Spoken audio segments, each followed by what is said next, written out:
Olá, pessoal, sejam todos bem-vindos ao podcast do Colégio Dinâmico. Eu sou Gilberto, estudante da terceira série A. Estou aqui com meu amigo Frederico.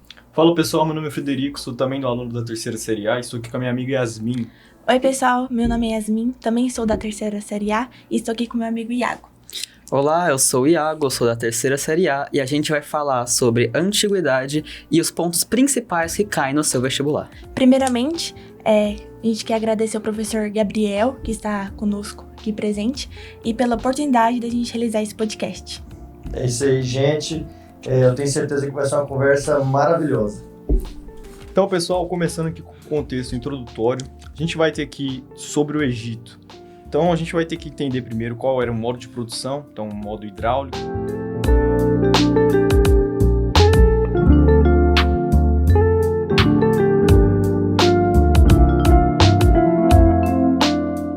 A gente vai ter também aqui como bases teocráticas dos deuses, né? Então, o Egito, né? A gente vai ter o principal deus que é o faraó, ou reencarnado no Horus.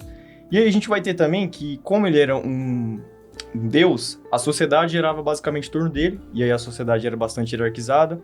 E aí a gente vai ter um forte controle estatal também, modo de produção, agricultura, não sei se também era da subsistência. Pois é, os egípcios, eles tinham no início, na primeira formação, quando a gente fala dos nomos, realmente essa agricultura de subsistência, mas depois eles passam a comercializar com outros povos e expandem essa produção econômica. Certo. Aí partindo aqui para a economia, né? A gente vai ter então a agricultura e aí a gente vai ter também a irrigação. Como o Nilo era o principal rio deles, eles viviam à base disso e a estabilidade cultural total do Egito era em torno de irrigação. E aí a gente vai ter a sociedade aí sedentária e aí eu vou conceder aqui agora a opção de fala para o amigo Gilberto. Bom, vamos falar um pouco da religião do Egito. Eles eram politeístas e eles eram antroposomórficos, que basicamente, né, os deuses eles tinham formatos de humanos e de animais. Eles praticavam também a mumificação, né, que eles acreditavam muito nessa ideia da vida após a morte. E um fato importante foi a reforma religiosa de Amenófis IV, né, Akhenaton, Exatamente. né, e ele meio que instituiu, né, o monoteísmo do deus Atom. Foi uma provável tentativa de diminuir o poder dos sacerdotes de Amon-Ra. Após a morte de Akhenaton, a reforma religiosa foi desfeita e o antigo politeísmo egípcio voltou a predominar. Bom, vamos falar um pouco agora sobre a escrita.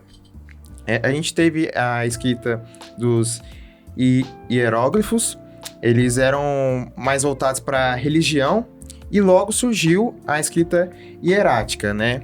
Hierática demótica, que era uma escrita cursiva, simplificada e popular. Eu acho importante também a gente ressaltar a questão do governo, que era baseado na teocracia, que é um poder político, juntamente com o poder religioso, onde a gente vai ter a presença do faraó, que era um rei, mais um deus vivo, em que a população encarava os faraós como uma encarnação de uma divindade, e que também vai se basear no antroposomorfismo, como o Gilberto comentou. Eu acho importante falar também que o Egito, ele tinha grandes feitos de arquitetura, como as grandes pirâmides de Gizé. Mas não pense que o Egito é apenas isso. Você pensa, como a população do Egito morava? Porque ninguém morava nas pirâmides. As pirâmides eram uma tumba, onde os falecidos faraós jaziam na vida após a morte. Como que a população do Egito vivia? Ela vivia em casinhas de um cômodo só, feitas de tijolos de argila, perto do rio Nilo, para conseguir fazer a agricultura, que era a maior parte da sua economia. E também tem a questão dos mitos, né? Como o Iago falou, da questão das pirâmides, que embora não exista um estudo comprovado como que foi feita a construção das pirâmides, mas o que se tem registro é que as pirâmides foram construídas pela população, e não só escravizados, também era um trabalho remunerado ainda que tinha no Egito. Bom, acho válido também ressaltar sobre a arte egípcia.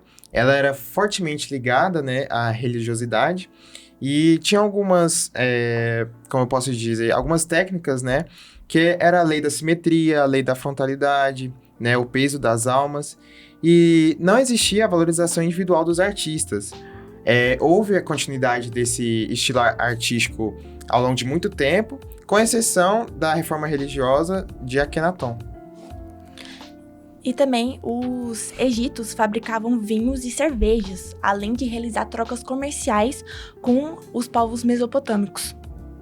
Posteriormente, o Egito começou a fornecer trigo para Roma. Vocês lembram do pão e circo? Então, o pão do pão e circo era feito com trigo egípcio. É importante lembrar o papel dos persas na civilização egípcia, porque os persas foram um dos responsáveis pelo declínio da sociedade egípcia. Eles foram ali o pessoal que introduziu ali no Egito, então a gente vai ter aí os governantes, Ciro, Cambises, Dário e Xerxes. A gente vai ter também que o Ciro foi um dos governantes que libertou os povos hebreus, como o cativeiro da Babilônia, e aí após derrotar no Segundo Império Babilônico. Tem a questão do Alto e Baixo Egito. O Alto Egito, ele tem esse nome, por mais que você olhe no mapa, você vê que ele está no sul, tem esse nome porque a altitude dele é maior, né, a nascente do rio Nilo, e em relação ao Baixo Egito, que você vê lá fica no norte, porém a altitude dele é mais baixa, é onde o rio Nilo vai se desaguar. Vale ressaltar também que o Egito é uma dádiva do Nilo, que o Egito começou ali com pequenas comunidades que foram se unindo, né? Essas comunidades eram chamadas de nomos.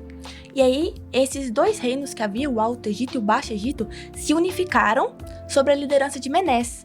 E segundo as teorias, né, Menés foi um dos responsáveis para construir a linhagem dos faraós. E essa localização favoreceu muito o Egito, né, com suas atividades econômicas, e como nós já falamos, era a agricultura, e o modo de produção era um modo de produção asiático. Esse modo de produção asiático é interessante, porque a gente fica pensando às vezes que o Egito era cheio de escravo o tempo todo, né? E vocês comentaram anteriormente sobre a construção das pirâmides, como que um dos maiores mitos que nós temos é que as pirâmides foram construídas majoritariamente por escravos, quando na verdade esse modo de produção trazia a servidão coletiva. Vocês lembram da servidão coletiva que a gente comentou em sala? Sim. Com certeza.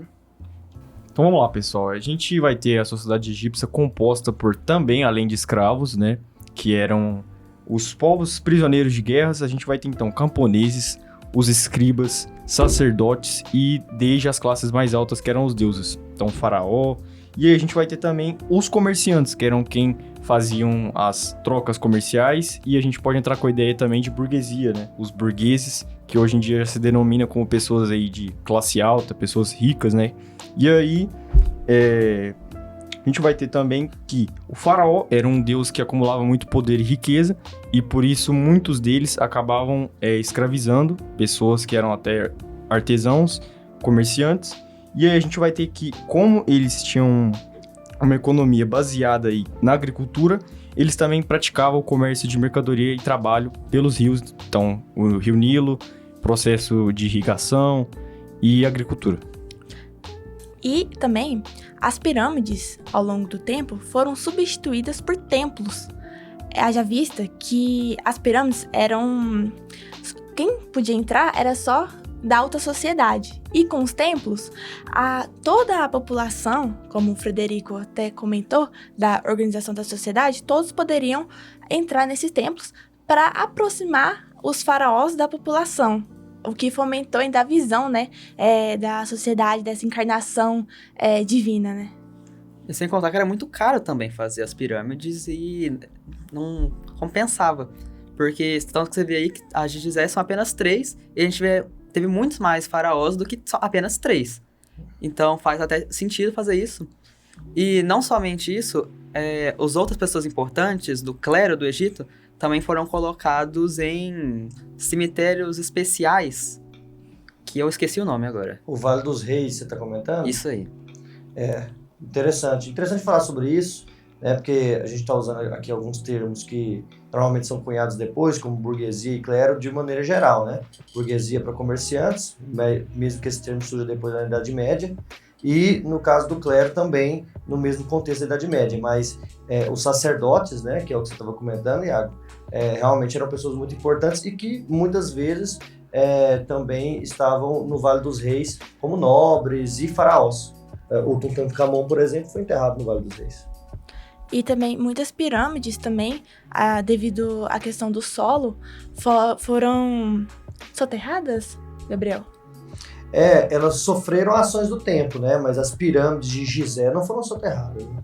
Não, falo outras que... Outras pequenas pirâmides. Sofreram ações do tempo, sofreram erosão, muitas não são mais pirâmides, né? Sim. Basicamente, elas perderam-se com o tempo. Mas não são pirâmides majestosas e faraônicas quanto as pirâmides de Gizé, que foram Sim. revestidas em calcário, tinham electrum, né? Que é um material que dizem que é mais raro que o ouro na ponta, né, da pirâmide. Então são construções mais simples.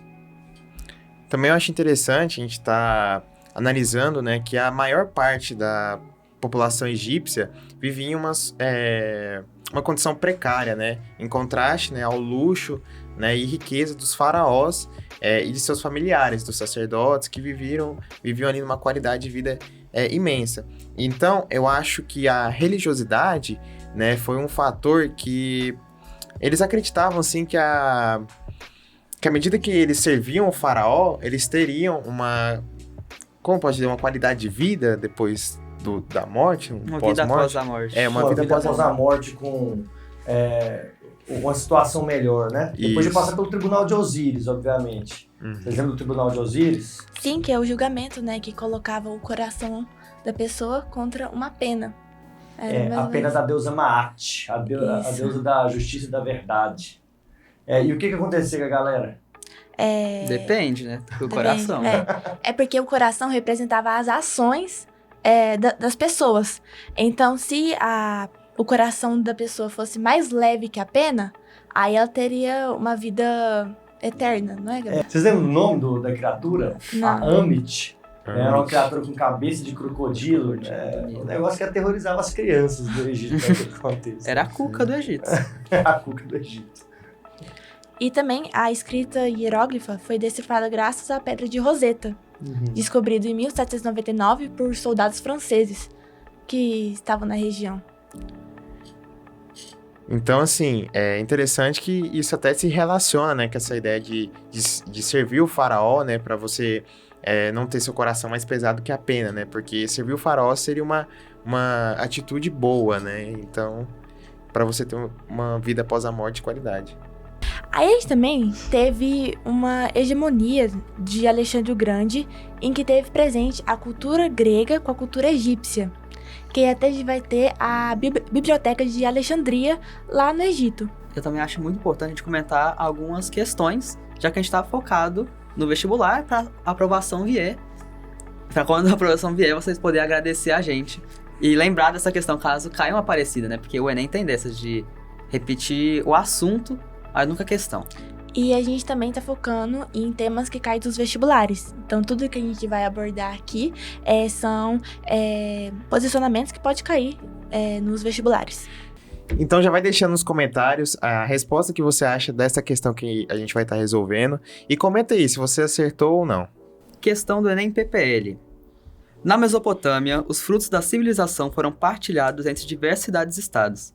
No interior delas, entre vários grupos sociais, se bem que desigualmente. No Egito dos faraós, os frutos em questão concentraram-se quase somente na corte real e secundariamente nos centros regionais de poder. Se na Mesopotâmia o comércio cedo começou a servir também à acumulação de riquezas privadas, no Egito as trocas importantes permaneceram por mais tempo sob o controle do Estado. Um fator sociopolítico que caracterizava a organização estatal egípcia no contexto mencionado está indicado no... Bom, para respondermos essa questão, a gente tem que analisar algumas palavras, né, que ele está falando aqui, que a gente pode estar relacionado com algumas ideias que a gente pode achar até nas alternativas. Bom, ele fala aqui sobre o controle, né, do Estado sobre a economia, ele fala, né, da concentração de poder. Então, a gente pode estar relacionando isso à burocracia, né, que esse controle que os faraós tinham sobre... basicamente todos os aspectos ali do Egito. Toda a sociedade do Egito também, né?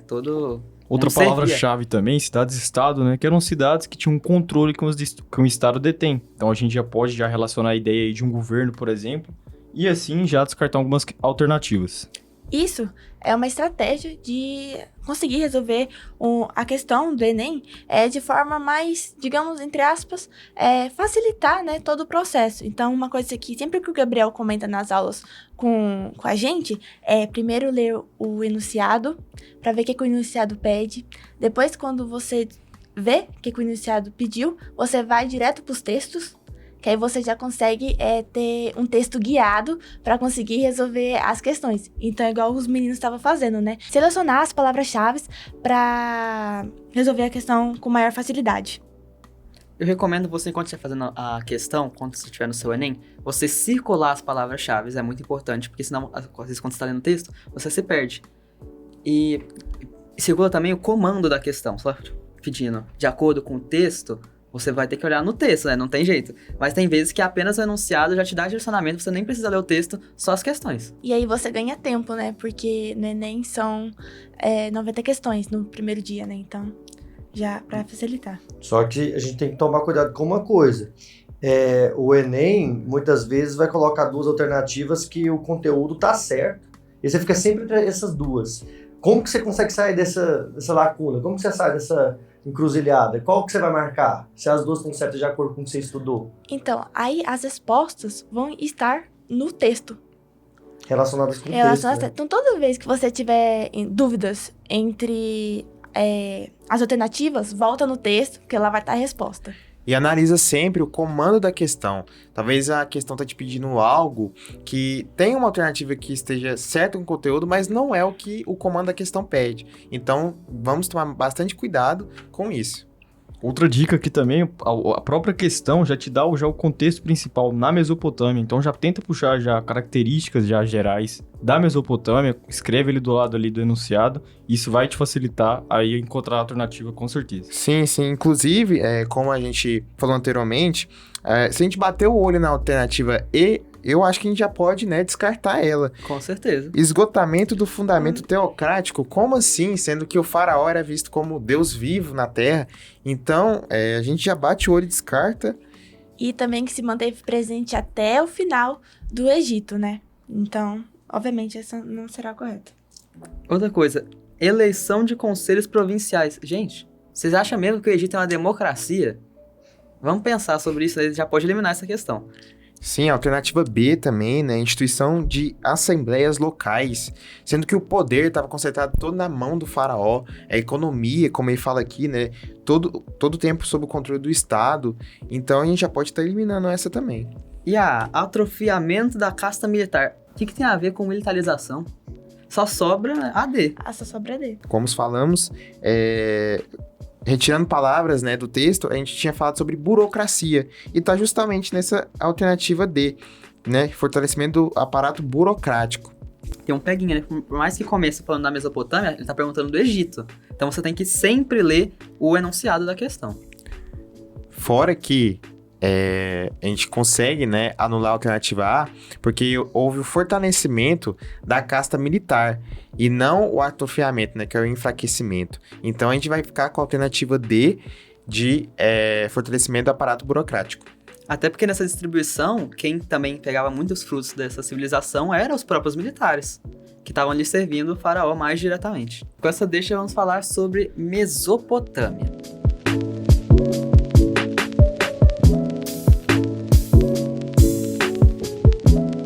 Vamos lá, pessoal, vamos falar aqui sobre Mesopotâmia, ou, né, entre rios, como, né, o próprio nome se diz, que era basicamente o atual Iraque, que estava ali entre o rio Tigre e o Eufrates. Então a gente vai ter aqui que como ela se situava em uma região de muita rota comercial, onde eles ali tinham os tráfegos marítimos, né?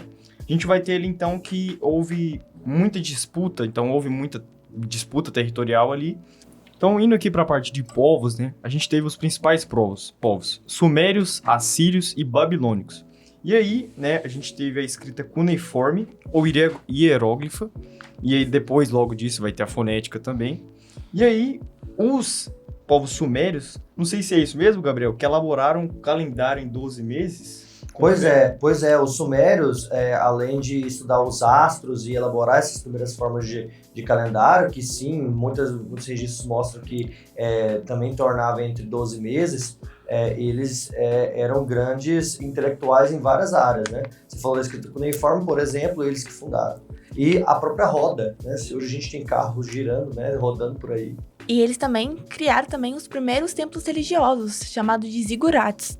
Sim, vale ressaltar que essa escrita cuneiforme, ela era feita com uma cunha, por isso que tinha esse nome, né, escrita cuneiforme. E ela é utilizada, né, para ajudar ali na organização de trocas comerciais.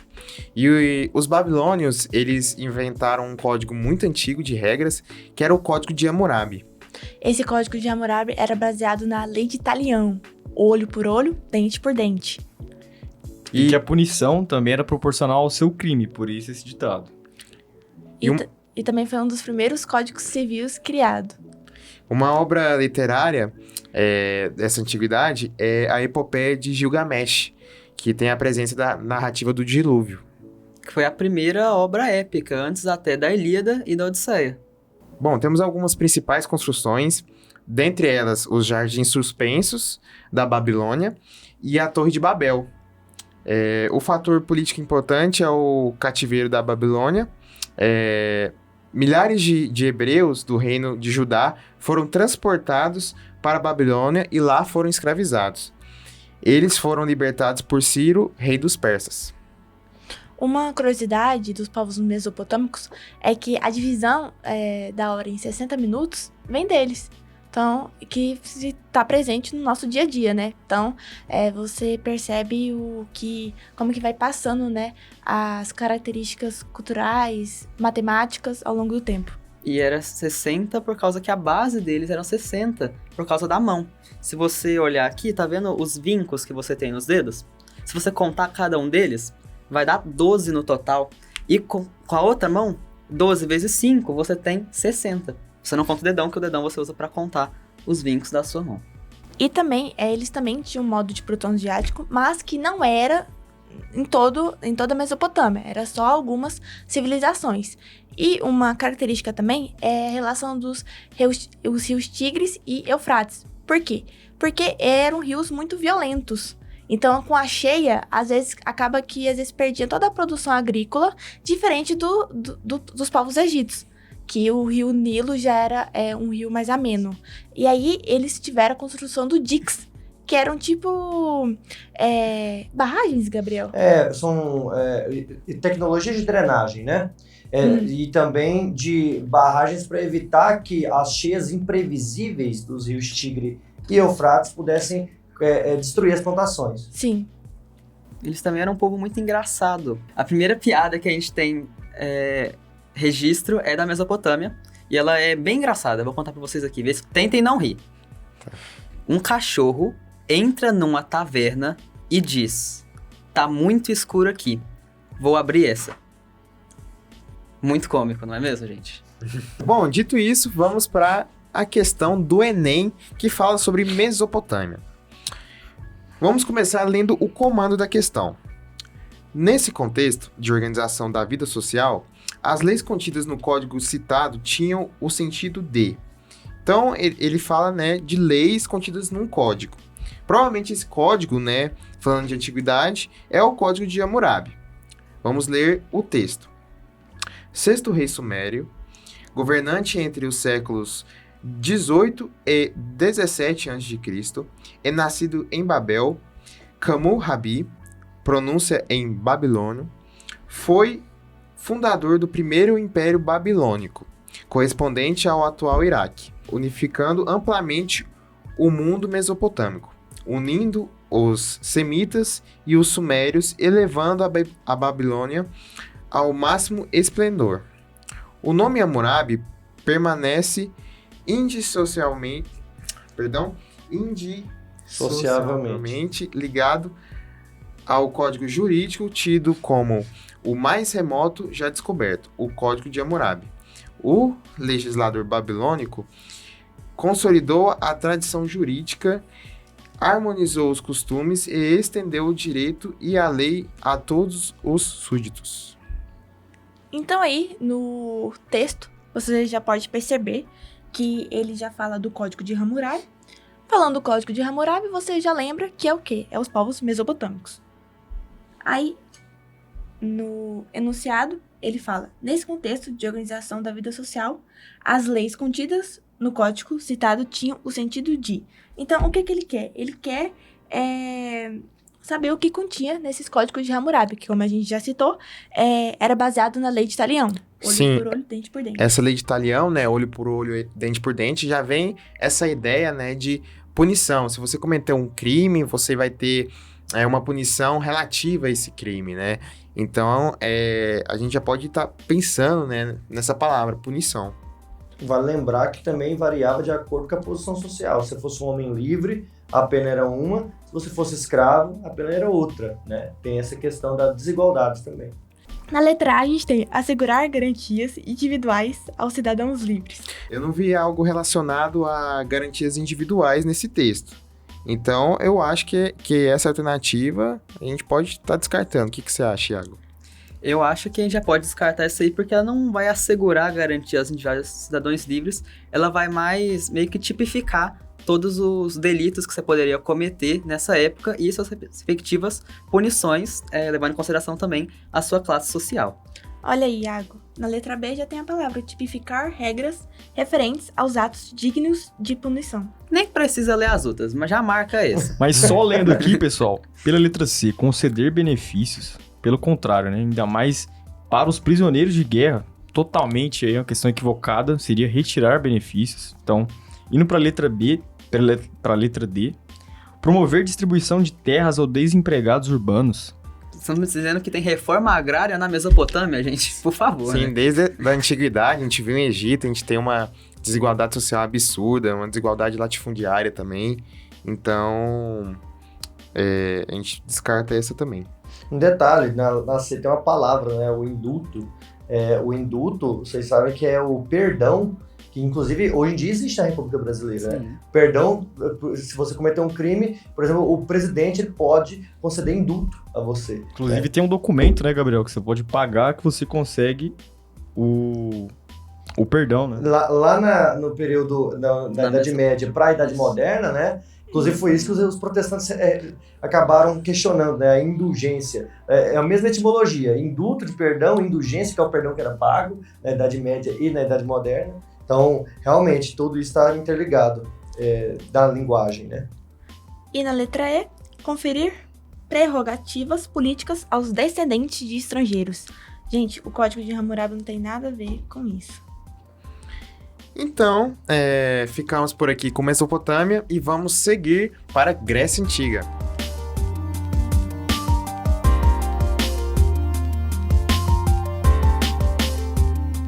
E aí, a Grécia é dividida em 5 períodos. O primeiro período é o pré-homérico, o segundo é o homérico, o terceiro é o arcaico, o quarto é o clássico e o 5 é o helenístico.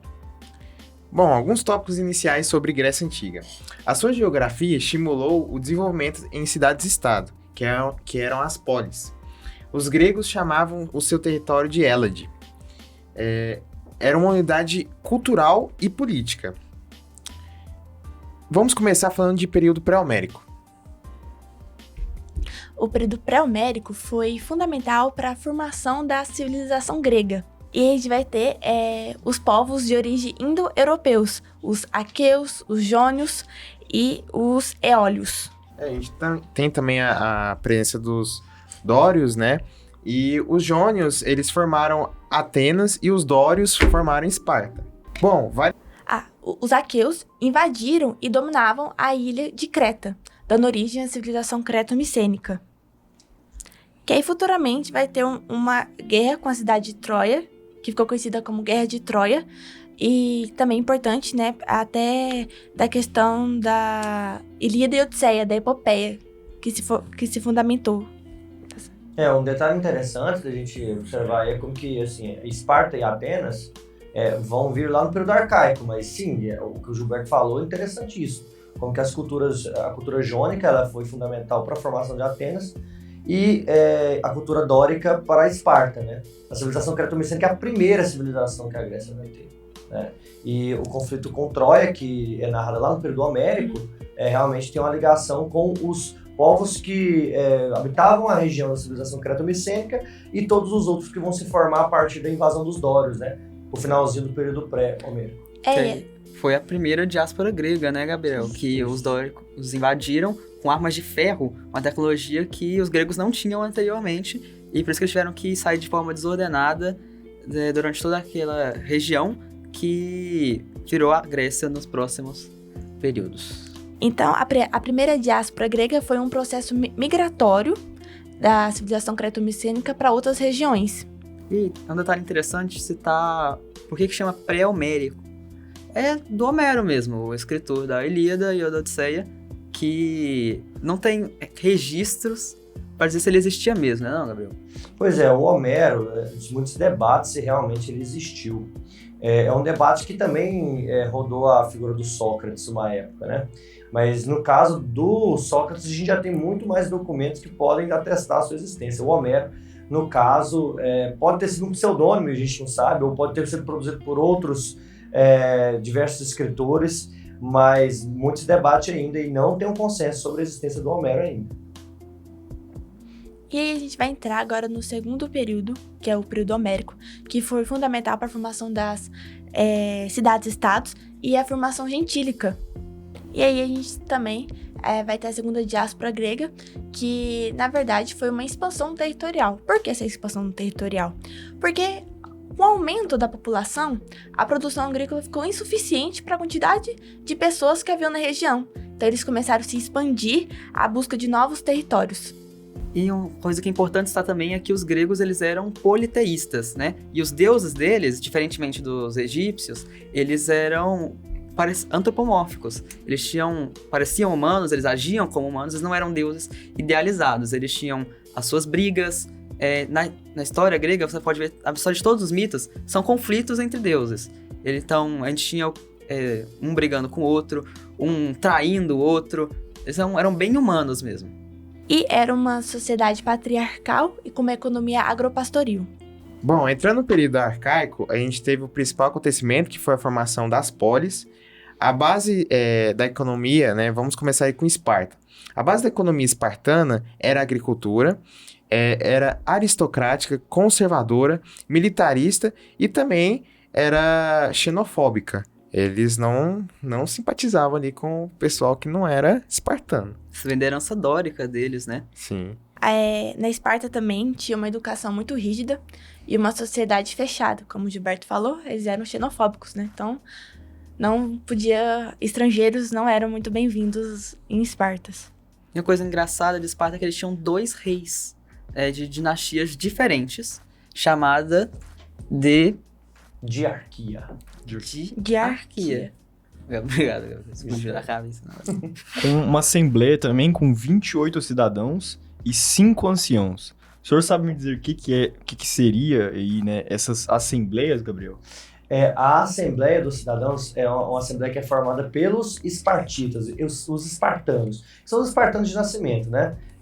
Deixando de lado aqueles que eram estrangeiros, né? Porque os estrangeiros não tinham direitos políticos, como vocês falaram aí, eles não eram muito bem vistos. E também os ilotas, que eram os escravos. E fora isso, o Conselho de Anciãos que você falou é o Éforos, né? Você está falando do Éforos, basicamente.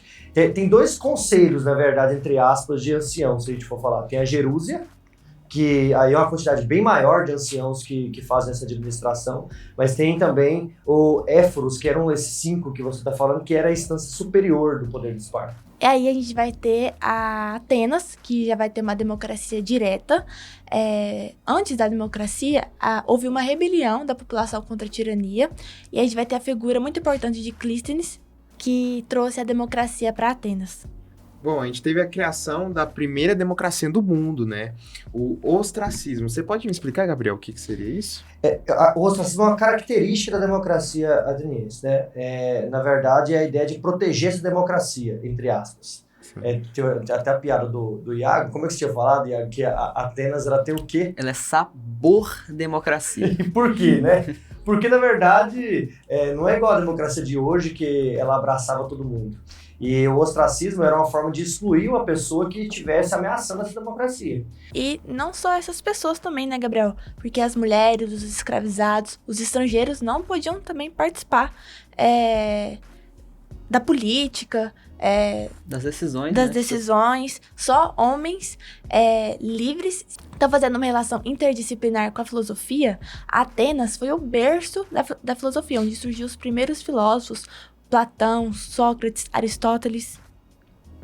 E já caiu uma questão do Enem, né? Falando sobre essa questão da Grécia ser o berço da filosofia, que, assim, é uma visão eurocêntrica, né? Que fica parecendo que nenhuma outra nação, né, buscava questionar o que estava acontecendo no mundo, buscava o que os gregos diziam como arqué, né? Que era a origem, né?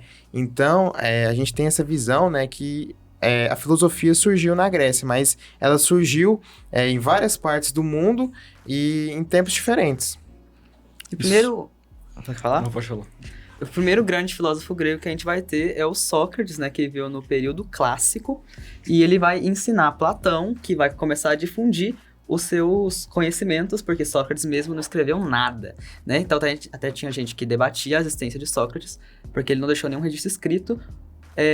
Platão escreveu sobre ele e os seus outros alunos também. Platão ele vai ter a academia, que é um lugar onde ele ensinava a arte da filosofia para todas as pessoas que quisessem aprender, menos os sofistas, porque ele não gostava de sofistas.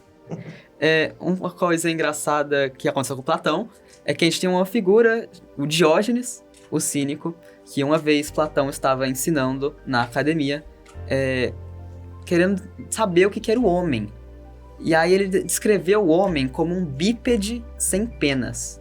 Diógenes, que estava ouvindo isso, foi no dia seguinte com uma galinha morta depenada e jogou no Platão e disse: "Eis aqui o seu homem, Platão." E você pode achar isso apenas engraçado, só que foi uma coisa muito marcante para Platão, que fez ele buscar mais definições para o que é ser humano e que a gente usa até hoje. Platão também teve um aluno muito importante que foi Aristóteles, que falava muito de metafísica, que também inspirou a filosofia cristã muito depois, na Idade Média. E eles realizavam toda a oratória, a retórica na Ágora, que é uma praça pública central, onde eles, além de debater questões filosóficas, né, também debatiam a política das cidades. E só complementando aqui, pessoal, havia uma certa restrição pro voto, né? Então, você precisava ser um homem livre, ser maior de idade, ter cumprido todas as obrigações militares, ser ateniense nato, que vem aquela ideia, né, do berço da democracia, da exclusão dos outros lugares, né? E filho de pai e mãe atenienses também. Então, a ideia aí da hierarquia. E a democracia ateniense era direta, então eles não votavam em representantes, mas sim em políticas a serem seguidas em Atenas. E os cargos de representantes eram sorteados. Então você não tinha essa coisa partidária de votar no seu político de estimação favorito na Grécia Antiga. E aí a gente entra no período clássico, que foi a crise da civilização grega, onde a gente vai ter um inimigo comum dos gregos, que eram os persas, comandado pelo rei Dário, e é onde a gente vai ter as guerras médicas, que foi entre persas e os gregos. E por que esse nome, Gabriel, Guerras Médicas? Vocês podem achar que pode ser uma batalha entre médicos, mas não tem nada a ver, né? Na verdade, médicas é por causa da etnia dos povos medos, né? Que eram a maior parte dos povos que formaram os persas, né? Da região do atual Irã. E aí essa etnia que deu o nome às guerras médicas, não porque eles eram formados em medicina. E para os gregos, conter esse avanço dos persas, né, nessa guerra médicas, eles vão criar a Confederação de Delos, que foi uma aliança militar econômica para conter esse avanço, né, dos persas. E os gregos vão acabar ganhando esse confronto, principalmente por causa das questões marítimas, que as embarcações, todas as tecnologias da marinha grega era muito superior à dos persas. Mas não pense que foi uma batalha fácil, teve muitos danos aos gregos, principalmente porque o povo persa era muito militarizado também.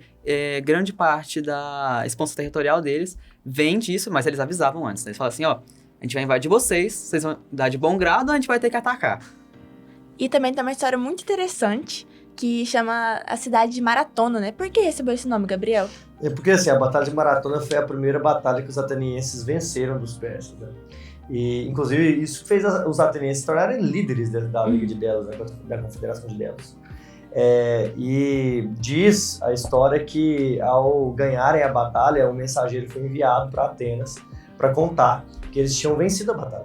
Esse mensageiro foi correndo e ele percorreu cerca de 40 quilômetros, que inclusive é basicamente aproximado à distância que tem hoje da prova, né? Que são 42 quilômetros.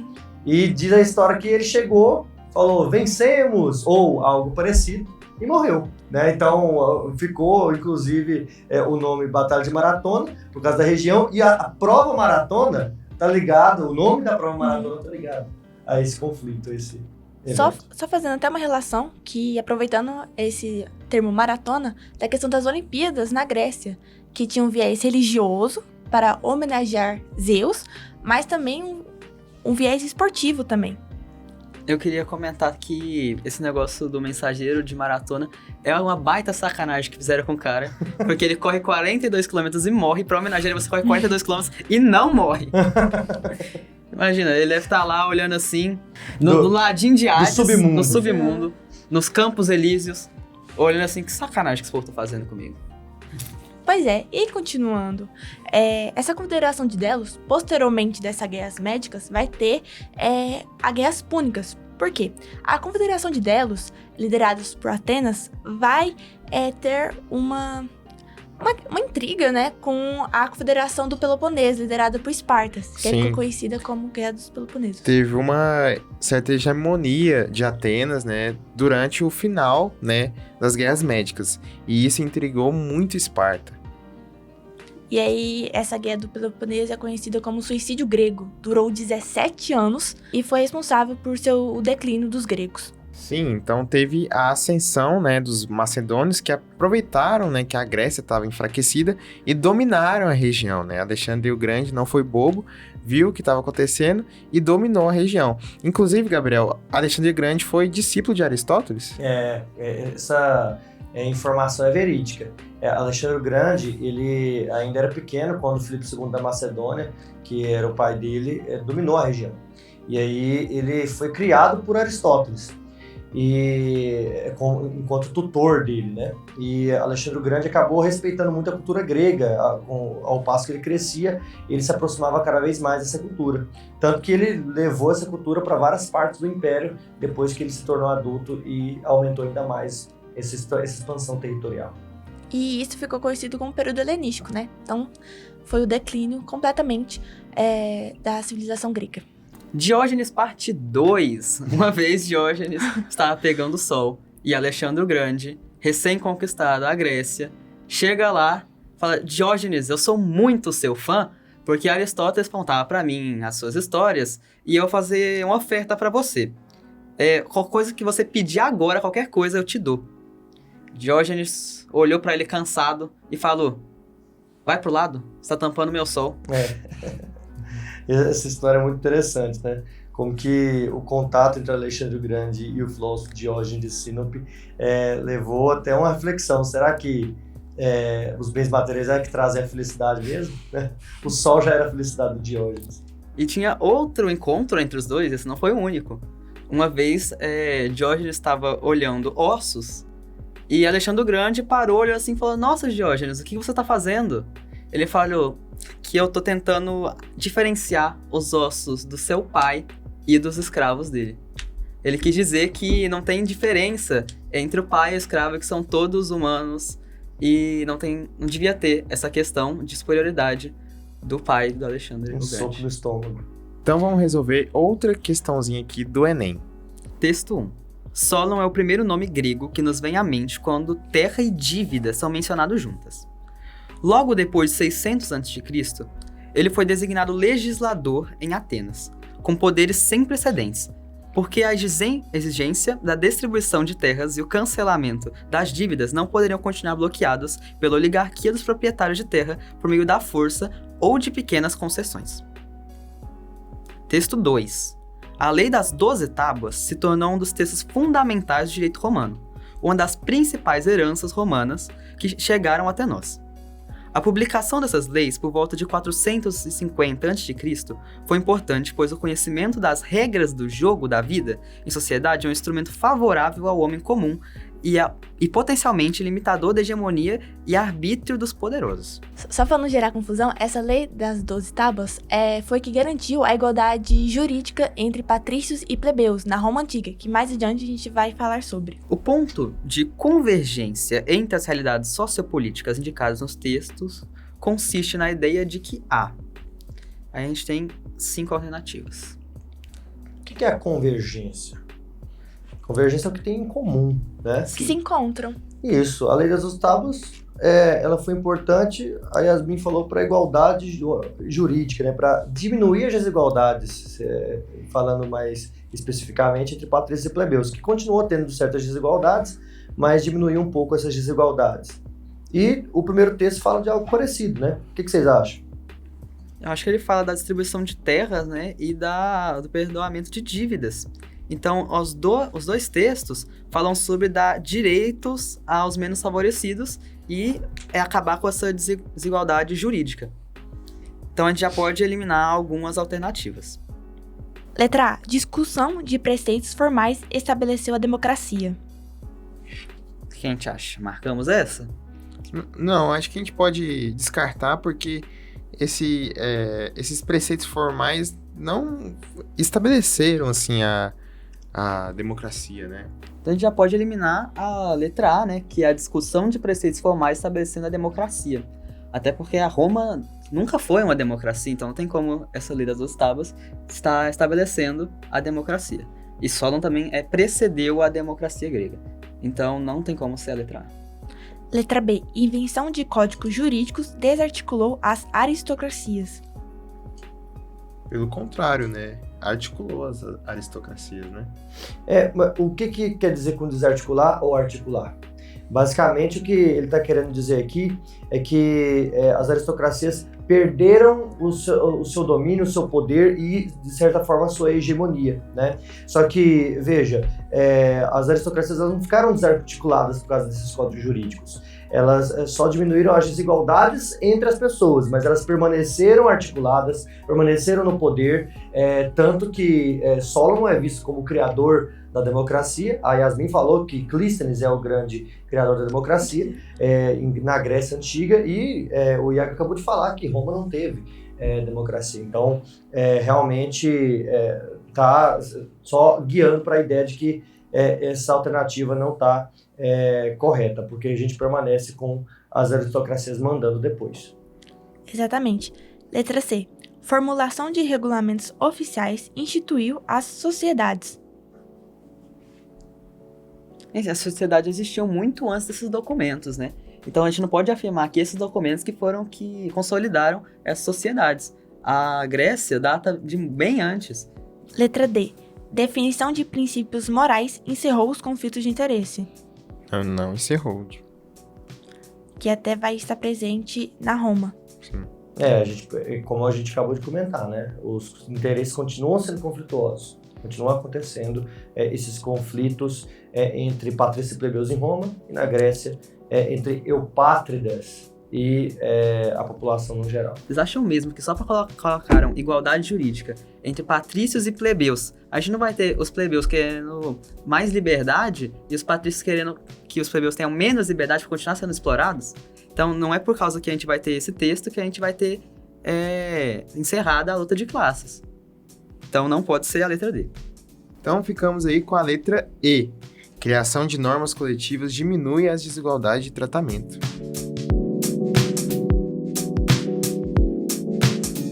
Então agora a gente entra no período romano, da Roma Antiga, onde que desenvolveu-se na Península Itálica e é dividido em 3 períodos: monarquia, república, império.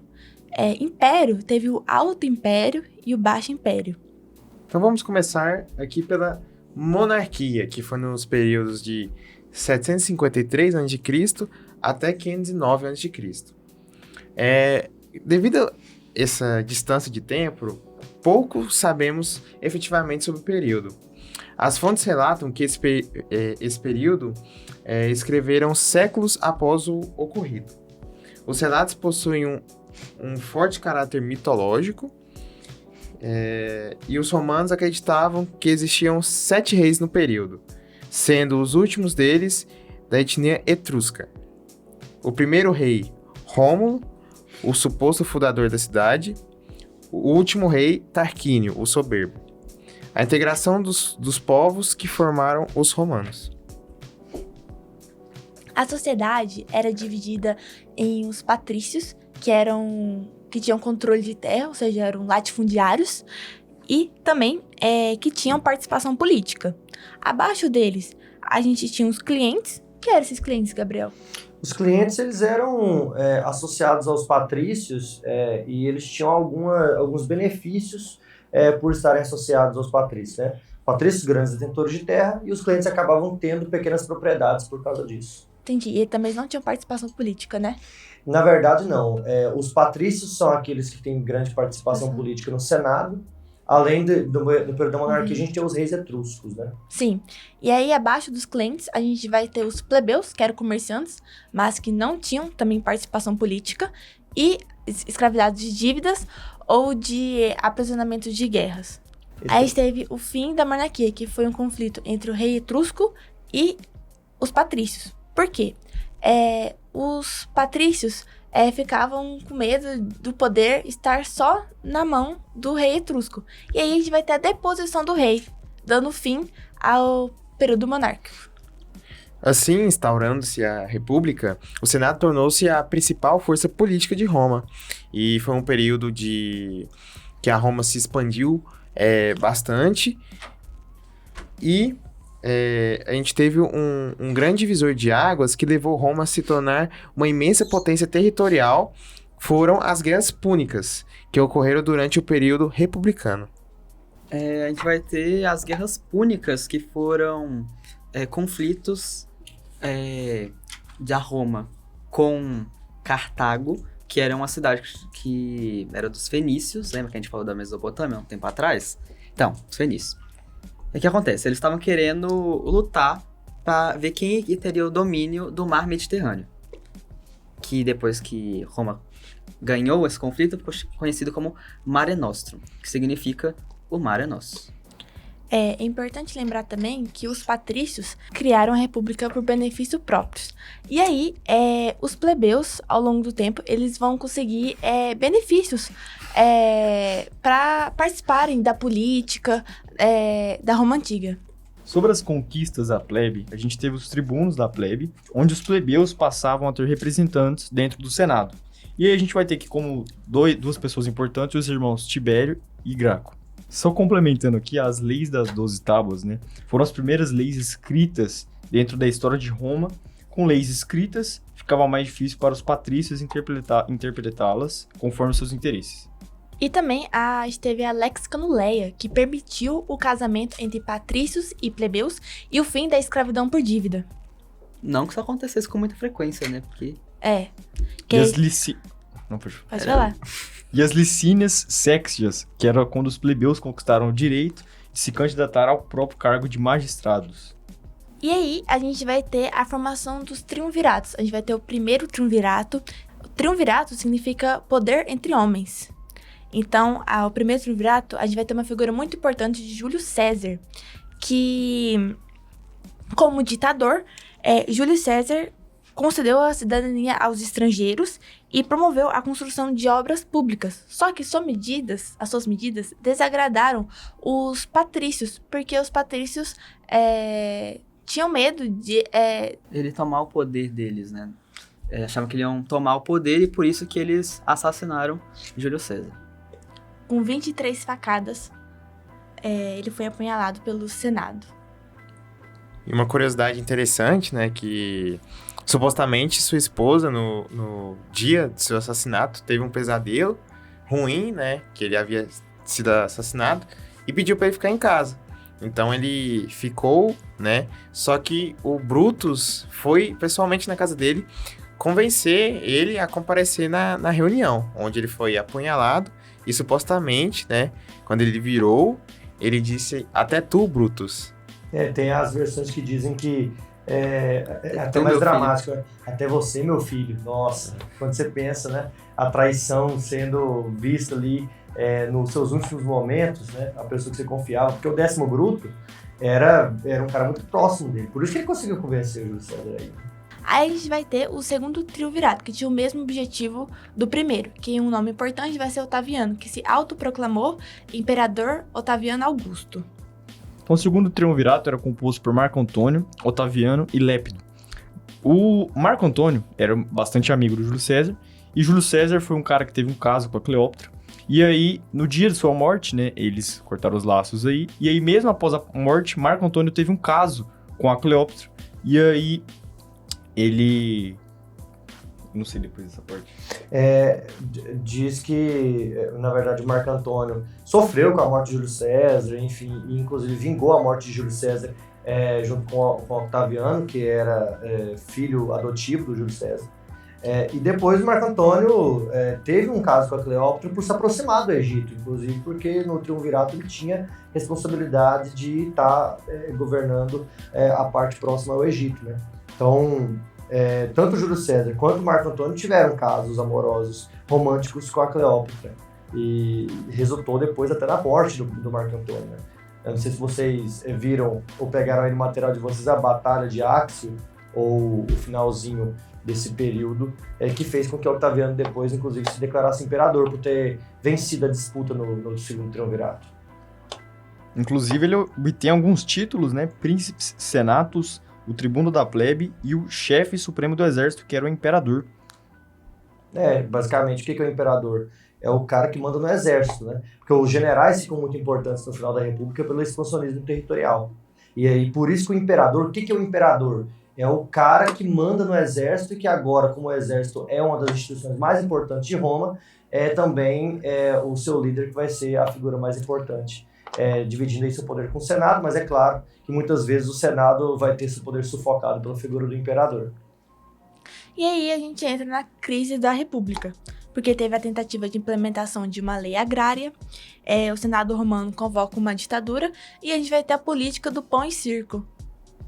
Temos a política do pão e circo, como a Yasmin falou, que é principalmente comida e entretenimento, para deixar a população bem calminha e não se revoltar. Então, o ponto principal, o ponto máximo da política do pão e circo é o Coliseu, onde tinham várias batalhas de gladiadores com diversos animais, ou animais contra animais, até mesmo batalhas navais, que eles enchiam toda a arena com água e colocavam embarcações. Então, o Coliseu era o ponto máximo da arquitetura romana. E aí se deu o fim da República Romana e se adentrou o período do Império Romano, com o Otaviano Augusto sendo o primeiro imperador. Sim, vale ressaltar que no final da República houve uma guerra civil, né, entre Otávio e Marco Antônio, que quem ganhou foi o Otávio, e o Marco Antônio fica sabendo, né, da dominação ali do Egito, né, que o Egito perde, e supostamente a Cleópatra morre.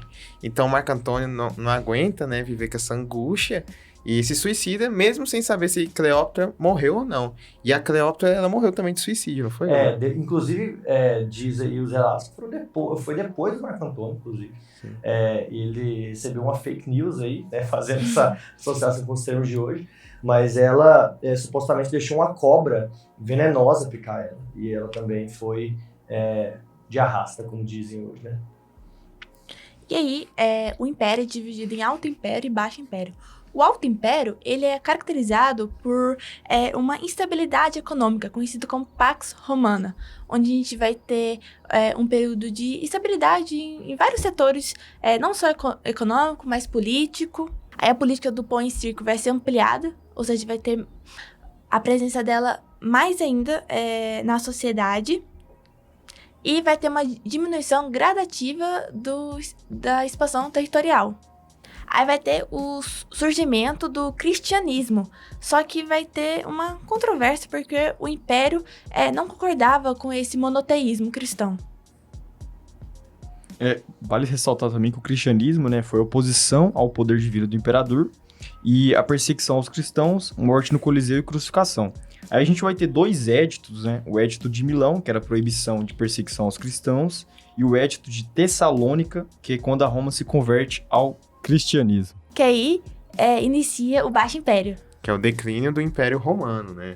E algumas coisas que levaram a essa decadência do Império Romano foram a crise do terceiro século, né? Que foi uma série de crises políticas que envolveram o assassinato de inúmeros imperadores, a crise do sistema escravista, as invasões e migrações dos povos germânicos. E aí, essa estagnação de expansionismo territorial vai levar à falta de mão de obra escrava, o que vai gerar uma crise econômica.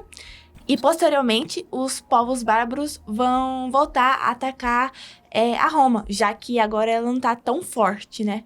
Bom, e nesse período houve a ascensão do cristianismo, né? Houve o êxodo urbano e começou ali, né, o feudalismo, né? Então a gente já tá vendo aquela transição para a Idade Média. Então, em 476 d.C., foi a queda do Império Romano do Ocidente. Inclusive, né, as influências bárbaras aí, né, teve forte presença, então teve ali a ausência da noção de Estado, e aí houve a fragmentação política, tendo a economia como agricultura de subsistência, e aí vem a relação de comitatos, que era suzerania e vassalagem, que era basicamente o rei tinha um processo de terras à nobreza, e aí isso era o nome de suzerano, e a nobreza para o rei era o nome de vassalo, que era o apoio militar e a fidelidade. É isso aí que vai caracterizar depois a Alta Idade Média, né? Isso. Um detalhe sobre o termo bárbaro que vocês citaram, é um termo pejorativo que se referia àqueles que não eram romanos, né? Os povos aí são chamados povos germânicos, como vocês também citaram, né, esse nome. Então vale a pena aí entender que é um termo pejorativo. Bom, e com a queda do Império Romano do Ocidente, chegou ao fim com a deposição do último imperador, Rômulo Augusto, né? Que, inclusive, o nome Augusto, né, vem de imperador. Então, por isso que muitos imperadores tinham esse nome Augusto, né? Otávio Augusto e o último também, Rômulo Augusto. E com isso, a gente tem o fim da Antiguidade e o início da Idade Média. Agora, Muito bom. E também, né, a divisão aí do Império. Então, o Império Romano ficou dividido em Ocidente, então a capital sendo Roma, e a divisão também do Oriente, que a capital seria Constantinopla, sem crise, e aí ela vai conseguir repelir as invasões. E no caso do Ocidente, como a Yasmin acabou de falar, vai cair com a invasão de Odoacro. Bom, pessoal, outra questão do Enem. Vamos lá, pessoal, mais uma questãozinha aqui sobre Lei das 12 Tábuas. De meados do século V a.C., fixou por escrito um velho direito costumeiro. No relativo às dívidas não pagas, o código permitia, em última análise, matar o devedor ou vendê-lo como escravo do outro lado do Tibre, isto é, fora do território de Roma. A referida lei foi um marco na luta por direitos na Roma Antiga, pois possibilitou que os plebeus... Alternativa A. Modificasse a estrutura agrária assentada no latifúndio. Gente, a Lei das Tábuas ela não vai falar de questão agrária, ela vai falar de igualdade jurídica entre patrícios e plebeus. Então, a gente já pode marcar isso aí. B. Exercessem a prática da escravidão sobre os seus devedores. Gente, por que não é essa? Porque tá falando que os plebeus fariam isso, não os plebeus que fariam isso. São os patrícios. Porque os plebeus não têm dinheiro, ele vai emprestar dinheiro pra quem? Né? Se ele emprestar dinheiro, ele vai ficar sem. Sim. Conquistassem a possibilidade de casamento com os patrícios. Isso é a Lex Canuleia. Exatamente, que permitia o casamento entre patrícios e plebeus, não é a Lei das 12 Tábuas. D. Ampliassem a participação política nos cargos políticos públicos. Gente, esse negócio da Lei das 12 Tábuas tá falando de igualdade jurídica, então você poderia pensar que é essa a alternativa, só que o texto tá falando especificamente de dívidas não pagas e escravidão por dívida, então você não deve marcar essa. E reivindicassem as mudanças sociais com base no conhecimento das leis. É essa por quê? Porque como ele vai formalizar essas leis, os plebeus poderiam ler essas leis e reivindicar os seus direitos, tendo um conhecimento maior e não ficar só apenas no boca a boca. Exatamente. Então, acho que vocês puderam perceber que esse tema é bem recorrente no Enem. E agora a gente vai fechar com o nosso ping-pong. Então Então, pessoal, começando aqui com o nosso ping-pong, eu queria fazer uma pergunta aqui para todos que estão aqui. Entre Egito e Roma, qual vocês acham que foi a melhor civilização? Para mim foi o Egito, em virtude dos avanços científicos, arquitetônicos e culturais. Olha, eu acho que é Roma, principalmente pela arquitetura romana, que a gente vai ter os aquedutos, o Coliseu, todas essas questões, né? Que também foi copiada da Grécia, só que eles deram uma adaptada. Eu acho que Roma também, por causa do Império Romano, né? Principalmente, né? O Alto Império Romano, que foi o período, né? Que Roma se expandiu ainda mais. Então, para mim, é Roma. Para mim também, eu acho que foi Roma. Acho que Alexandre teve um papel muito forte aí na questão de expandir territórios, juntamente com Júlio César também. E eu acredito que, assim, transformou todo o complexo aí de construções de casas, por exemplo, e arquiteturas, e é isso. Agora, eu quero perguntar para vocês,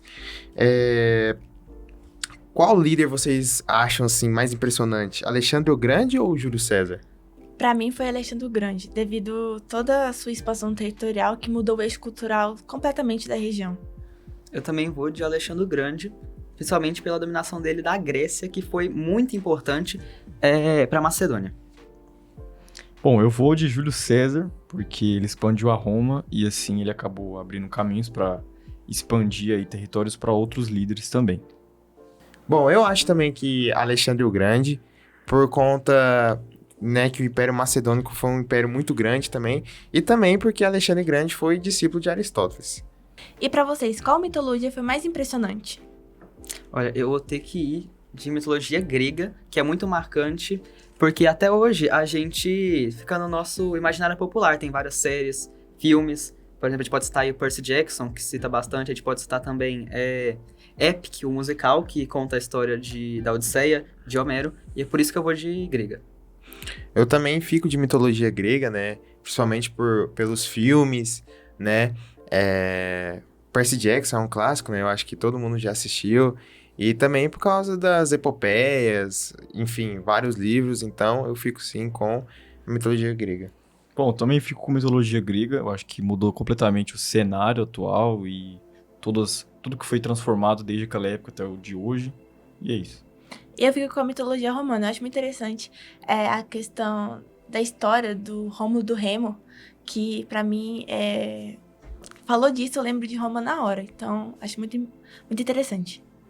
Na história, eles inclusive são filhos de Marte, que é o deus da guerra, né? Uhum. E que tem um correspondente na mitologia Claro, grega. Roma copiou tudo da Grécia. Mas os gregos foram povos importantes na formação de Roma. Então, é óbvio que a cultura ia ser próxima. E os planetas do Sistema Solar, eles têm nomes de verdade. deuses gregos, né? Sim, De romanos. com certeza. Romanos, perdão. De Sim. deuses romanos, né? Por exemplo, Netuno, que seria o correspondente grego de Poseidon, né? E Júpiter, que seria Zeus, né? É claro que isso é uma forma só de generalizar, de simplificar. Não é o mesmo Deus, mas é um correspondente, né? Porque são culturas próximas. E fica a curiosidade que o único deus que mantém o mesmo nome é Urano, que é o deus do céu em ambas as mitologias. Bom, galera, por hoje ficamos por aqui. Queria agradecer à escola que proporcionou esse espaço, agradecer ao professor Gabriel mais uma vez, agradecer a coordenação e agradecer a você que assistiu esse vídeo até o final, pedir para você deixar seu like, se inscrever no canal, deixar sua opinião aqui nos comentários, converse com a gente, vamos ter esse contato, né? E compartilhe o vídeo, né, com seus amigos, seus familiares. Eu quero deixar aqui um abraço para meus amigos, pro Bruno, pro João Paulo, pro Leonardo, pro Luiz Felipe, para todos os meus amigos, para os meus pais e agradecer. Bom, pessoal, se tiverem alguma sugestão também, comentem aí de qual tema possa ser trabalhado aí para os próximos vídeos. E eu queria estar deixando aqui um abraço também pro professor Sabino e pro meu amigo Scopel, né, que estão aí, provavelmente vão ver esse vídeo. E é isso. A gente está trabalhando temas de vestibulares, então qualquer sugestão de vocês sobre o assunto será muito bem-vinda. E obrigado por assistir. Gente, muito obrigado pela atenção de vocês que assistiram a gente até o final. Vocês são vitoriosos, porque ouvir a gente falar aqui com certeza não deve ser fácil. Eu vou mandar um abraço aí pra Maria Fernanda, pro Heitor, pro Caio, pra Falcão e pra Eloá, que não estão me ouvindo aqui. provavelmente, porque eles estão fazendo outras coisas, porque o povo é muito ocupado, tem muita prova para estudar. Mas uma coisa que eu queria falar é uma questão especial para Maria Fernanda, que ficou enchendo meu saco de mitologia grega todos os dias que eu vou para essa escola. É isso. Estude bastante e até o próximo episódio.